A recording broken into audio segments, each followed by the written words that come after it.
The wind that swept across the whispering plains wasn't just weather. It was memory, movement, and myth.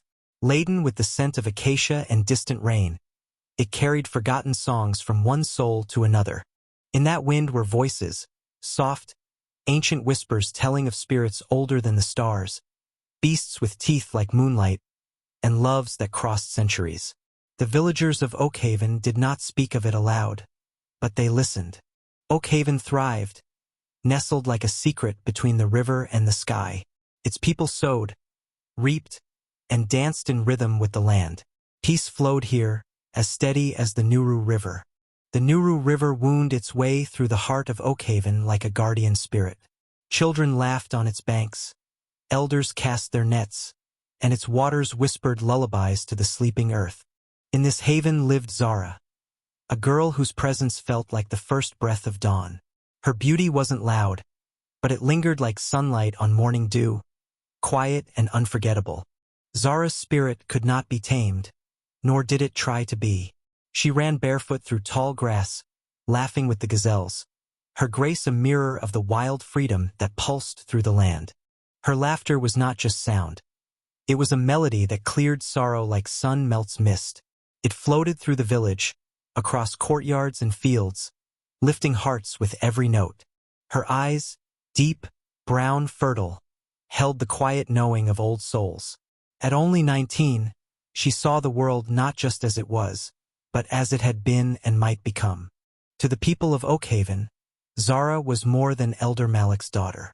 She was a blessing, a light that flickered in dreams and smiled across morning fires. Her presence reminded them of all that was good. Though no one spoke it aloud, the wind knew. A great story swirled around Zara. Something vast and unseen was watching, waiting. And when the time came, the earth itself would lean closer to listen. Elder Malik was not just Oakhaven's leader. He was its wisdom, its patience, its memory. With a voice calm as still water and eyes that saw through falsehood, he ruled with gentleness and clarity. People came from far and wide to hear his counsel. To lead, Malik believed, was not to command, but to understand. He taught that every creature, from the lion to the beetle, played its part in the grand circle. It was this deep respect for balance that made Oakhaven thrive. Zara, the jewel of her father's heart, carried his spirit in her smile and his wisdom in her gaze. She was beloved not for her beauty alone, but for her kindness, strength, and the quiet way she listened to the world around her. From neighboring settlements, strong young warriors came, drawn by tales of Zara's beauty and strength. They arrived in long processions, their footsteps stirring dust, their arms heavy with gifts meant to win a heart they did not understand. At the doorway of Elder Malik's hut, treasures piled like a shrine. Ivory combs, hand-carved stools, golden beads. Yet none of these tokens stirred Zara's heart, for it sought something far beyond the touch of gold or bone. Zara's heart did not stir for warriors or their boasts.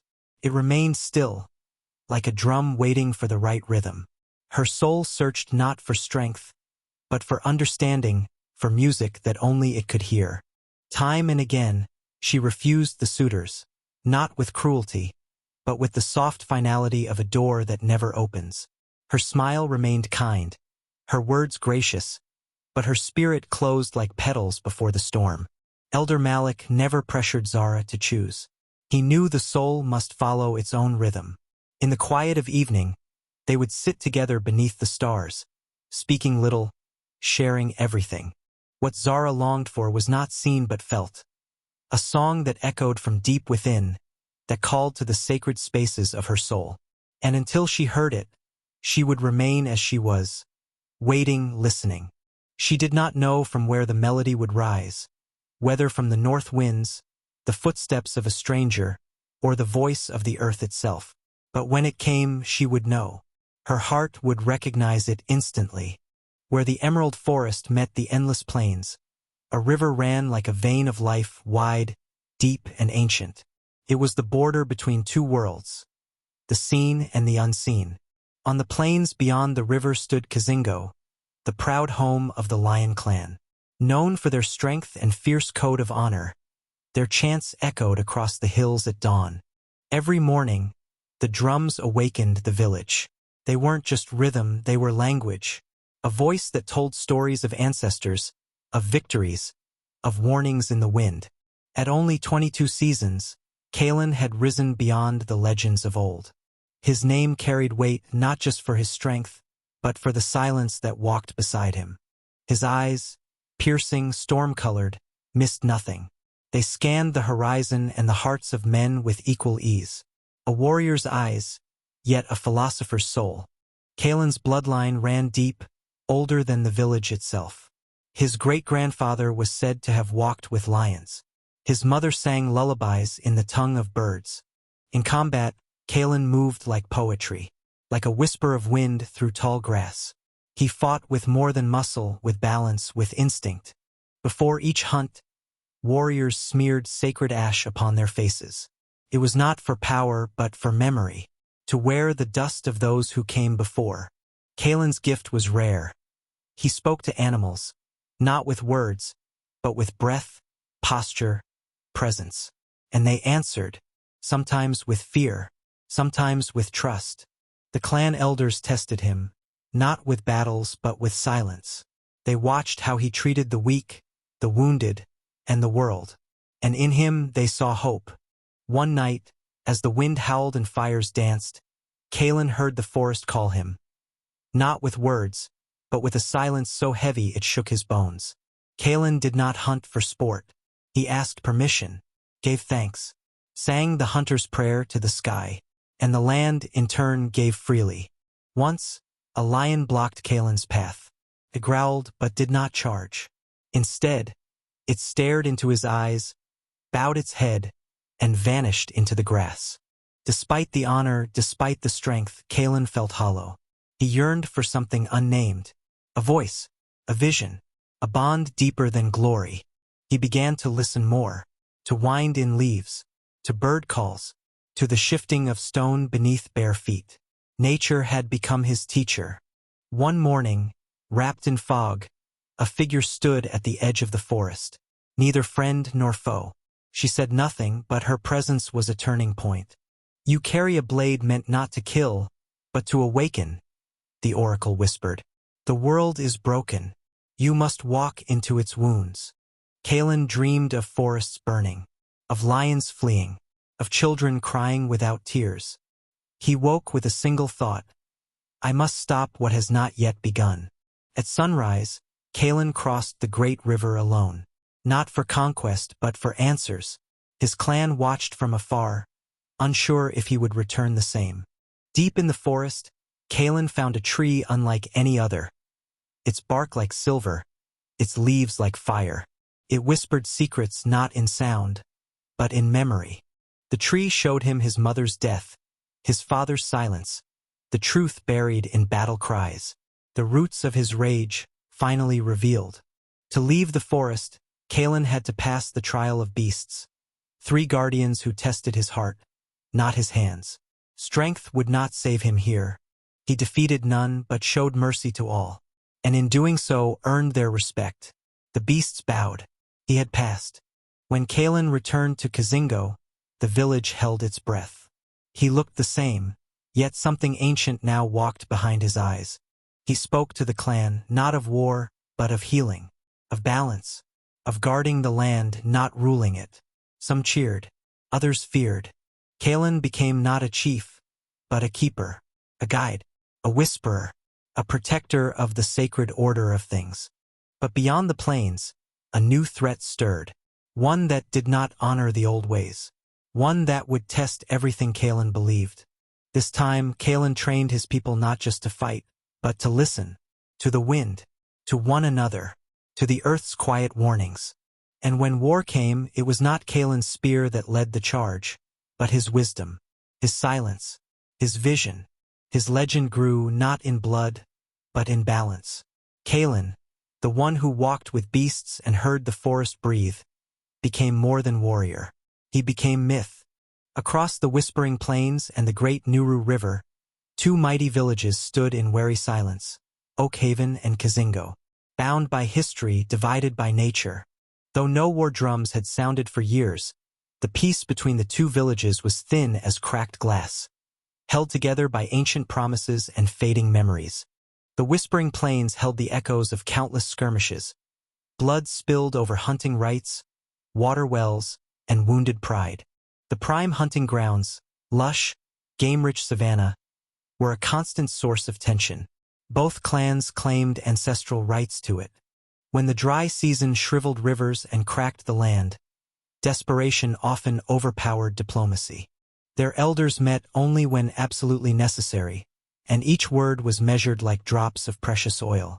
Each village clung to its traditions not just for identity, but as a shield against the other. To the Lion clan, strength meant survival, and survival required fearlessness. They saw peace as fragile and often foolish. In Oakhaven, the land was revered, and crops were considered sacred gifts. Their strength lay in cultivation, not conflict. The balance was delicate. A single spark, one insult, one transgression, could reignite flames of war. Stories passed down like heirlooms kept mistrust alive. Each village raised its children to beware the other. Love between the two peoples was taboo, an echo of past betrayals and broken treaties. On rare occasions, marriages were arranged, not for love, but to stitch wounds no treaty could mend. A literal boundary marked the edge of each territory, a single carved totem at its heart. On certain days, trade was allowed on the border. It was the only time the two peoples interacted with civility, barely. The Nuru River, a giver of life, had become a symbol of division. Its waters no longer joined, but separated. Old warriors still bore the scars of ancient battles, each one a memory of blood spilled needlessly. Even the spirits seemed to favor separation. Oakhaven prayed to river guardians. Kazingo worshipped the lion spirits of the savannah. Each season brought new chances for conflict. Cattle straying, hunters crossing lines, accusations thrown like stones. How long could two proud peoples walk on opposite sides of the same sun, without their paths colliding? The night had draped itself gently over the land, and under the ancient baobab of unity, time itself seemed to pause. The air was perfumed with the bittersweet fragrance of night-blooming jasmine, a scent known to awaken memories and stir hidden desires. Zara sat still, her heart echoing the quiet rhythm of the night, aware of the storm of feelings rising within her. Beside her, Kalen seemed both warrior and boy, his gaze fierce, yet tender, his presence like a shadow seeking light. The cry of a distant leopard split the quiet, a call of the wild, a reminder that even in stillness, nature whispered its truths. He turned to her, the moment trembling like a leaf between breeze and gravity, unsure which way it would fall. Zara felt it, the shift in his breath, the tightening of his hand against the earth. Something unspoken stirred between them. His fingers curled into his palm, not in fear, but in gathering the courage to release his heart. Even the wind seemed to hold its breath, as if the night, too, awaited what would be spoken. "Zara," he said at last, his voice low, a thread pulled from the deepest part of him. She turned toward him fully now, caught between surprise and the silent longing she hadn't dared admit. "My heart sings only for you," he murmured, as if the words had waited for centuries to find their place. The words struck her like a sudden bloom in dry earth, unexpected, yet achingly right. High above, an owl watched in silence, a symbol of truth, bearing witness to forbidden hearts. Their hands lay close, so near they could feel each other's warmth, yet still restrained by tradition's invisible walls. "I wish for us to be together," he continued, every syllable a rebellion against the world that kept them apart. Her heart raced not with fear, but with the overwhelming clarity of recognition. This was truth. A single firefly danced between them, a flicker of light in the dark, as though nature approved their union. And in that small, gentle touch, a world of silence was shattered. Hope found breath again. He took her hand as if it were sacred, placing it over his heart where his truth beat unashamed. The baobab stood as it always had, silent and knowing, its bark etched with the weight of generations. The wind returned, softer now, circling them like a blessing, rustling promises in its song. She looked down, heart pounding, words forming like morning dew, fragile but pure. And then she smiled, a smile that held centuries of defiance and the birth of something beautiful. No words followed, only closeness, the quiet joining of two souls who had found their mirror. Above them, the stars seemed to shine more fiercely, as if destiny had taken notice. Far away, a faint rhythm of drums echoed, a reminder that their world still waited beyond this moment. "Then let us write a new story," she whispered. "One where love does not have to hide." He smiled then, a warrior's smile, freed from silence, born of hope. Beneath the baobab of unity, two hearts beat as one, daring the dawn to bring whatever may come. Zara's heart raced as Kalen whispered his vow under the baobab of unity. The night seemed to hold its breath. "My heart sings only for you," Kalen said, his voice trembling with emotion. Zara responded with tears and trembling lips. "And mine for you, Kalen." They dreamt not of a mere union, but of a love that would unite two broken worlds. They approached their fathers separately, voices full of courage and trembling hope. Together, they stood before the elders, hands entwined, pleading for acceptance. Elder Theron erupted, his roar echoing across the chamber. "A lion cannot lie with a gazelle." Elder Malik's voice trembled with sorrow. "This is not the way of our ancestors." Their pleas were dismissed, their love condemned as madness. But within them, a fire burned brighter, love as rebellion, as salvation. Then came whispers of a forgotten evil, Nagar, the serpent of shadow, awakened. The land itself began to cry. Crops withered, livestock sickened, and tension thickened. Old grudges, once buried, surged forth like wildfire. Shamans from both villages entered trance, seeking answers in the spirit world. "Nagar feeds on division," Shaman Aziza proclaimed. "Only unity can starve it." A single hope remained, the legendary sapphire bloom, the flower of perfect unity. Zara and Kalen stepped forward.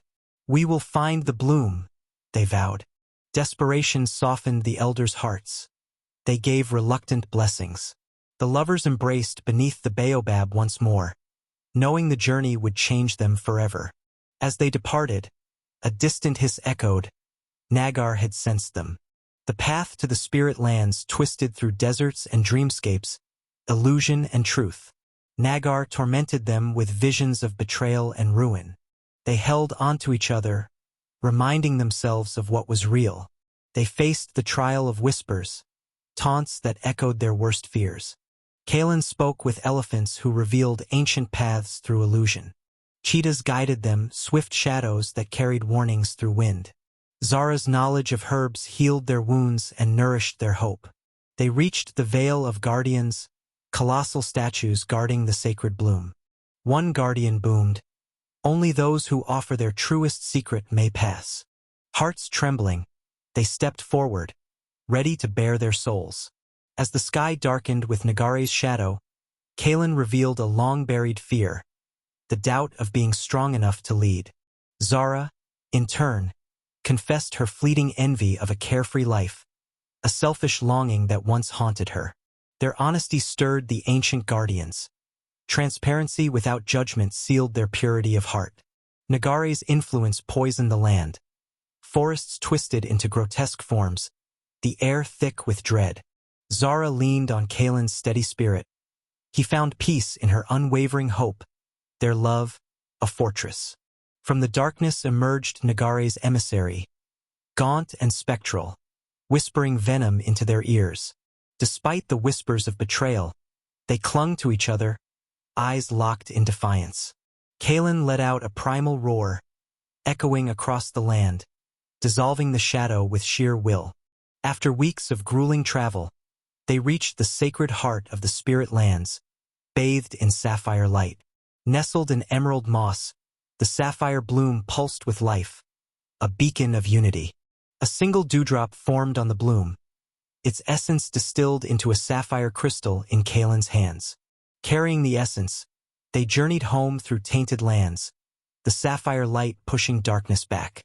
Back at the baobab of unity, Oakhaven and Kazingo teetered on the edge of war. Zara's voice cut through the chaos. "We have returned with the sapphire bloom." Elder Malik scoffed, dismissing the sapphire as a foolish bauble.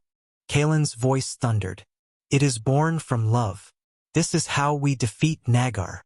Enraged, Nagar emerged in its true form, a towering, shadowy serpent of corrupted power. Kalen shielded Zara and hurled the sapphire with all his strength at the serpent. The sapphire exploded in pure light, dissolving Nagare's form in waves of unity and peace. With Nagar gone, crops healed, sickness lifted, and unity bloomed where hatred once stood. As the Heartstone pulsed with renewed energy, its radiance seeped into the thirsty soil, coaxing blossoms from parched earth and peace from fractured hearts. Bound by blood and battle, the Unue and Stellara clans embraced one another as kin beneath a dawn-hued sky. The Desert Whisperers, ever aloof, now watched Lumina not with suspicion, but with a grudging nod of respect, led by the enigmatic Amani. Zara and Kalen's wedding echoed across the plains, a vibrant festival of joy, love, and long-awaited peace. Warriors of Kazingo and the women of Oakhaven danced beside roaring fires, laughter rising like smoke into the starry sky. No longer mere heirs, Zara and Kalen governed as equals, crafting a future where old wounds gave way to shared dreams. Communal wells flowed freely, and shared hunting grounds became spaces where laughter replaced rivalry. Born from love stronger than ancient hatred, Zara and Kalen's children became living symbols of hope and unity. Though its petals had faded, the sapphire bloom lived on in every act of kindness, every alliance forged in trust. Zara and Kalen's tale passed from lips to hearts, carried by the wind, forever blooming in the soul of the Whispering Plains.